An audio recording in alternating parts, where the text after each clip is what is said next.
After Castlevania 2 took the series in a different direction, Castlevania 3 brought it right back to where it began. It's now back to being a straightforward action platformer. No more townspeople to talk to. But there are some major changes this time around. First of all, it's a prequel. Instead of Simon Belmont, you play as Trevor Belmont, who happens to look exactly the same.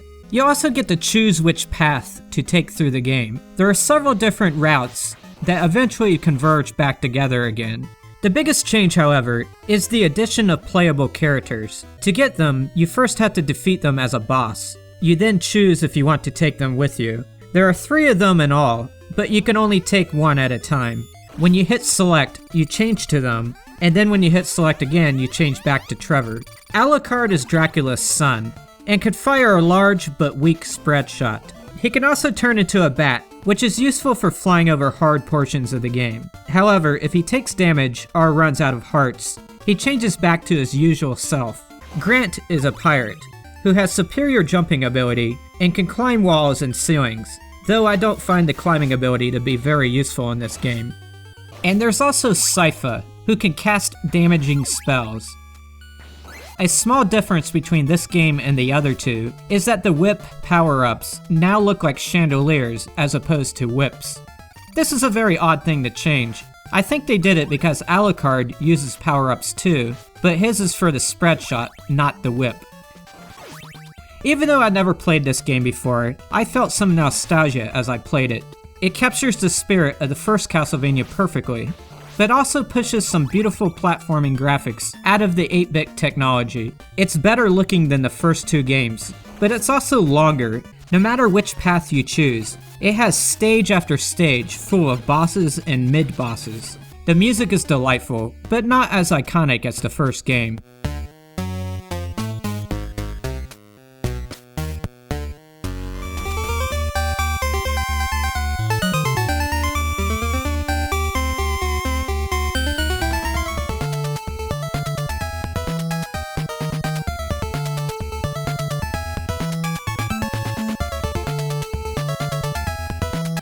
The first game was extremely difficult, and that was mainly with the boss battles. In this game, a lot of the bosses can be defeated in a few seconds, provided you have the right weapons. But the game more than makes up for the easiness of the bosses. Its difficulty lies in the stages themselves.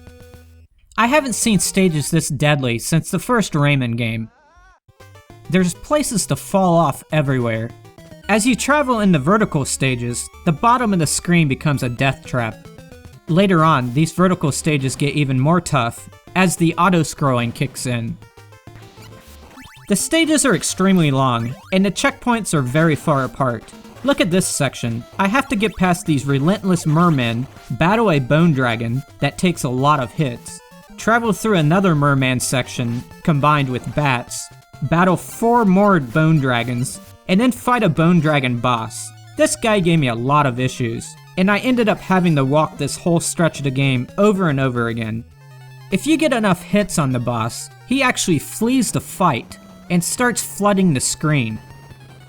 Then you have to travel through another portion full of bats, mermen, and blocks that crumble beneath your feet. You end up fighting the remainder of the boss battle at the same time the screen is flooding. I eventually did beat this section, and thanks to the password function, I never have to go back to it again. However, the next section of the game was even more difficult. Here's the point where I began to scream. You have to sit here and wait for this room to fill up with blocks. They're very hard to dodge, and this part takes forever. Turning into a bat can help if you don't get hit, and if you don't run out of hearts. I'm stuck on this ledge, and the room is no longer filling up because the blocks are just falling off the bottom of the screen. Suicide is the only option. The few times I did manage to get past this part, I ended up dying at a later point and having to go through it all over again. The solution was to start the game and then pick a different path, and that worked out pretty good. I was able to make it deep into the game, but I still haven't been able to beat it. The later stages are very torturous, but I haven't given up yet. So what Castlevania 3 boils down to is a game that's more fun than the original Castlevania, and that's saying a lot. Graphically, it's one of the best looking side-scrollers on the NES. The dark themes of the game make it great for playing during Halloween season. The difficulty though is going to turn some people off, but it's such a long and involving game, everyone will be able to get something out of it, even if they aren't able to beat it.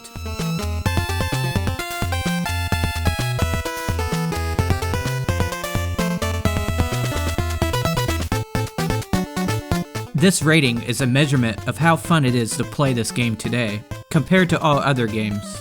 Basically, this game is more fun than most games out there.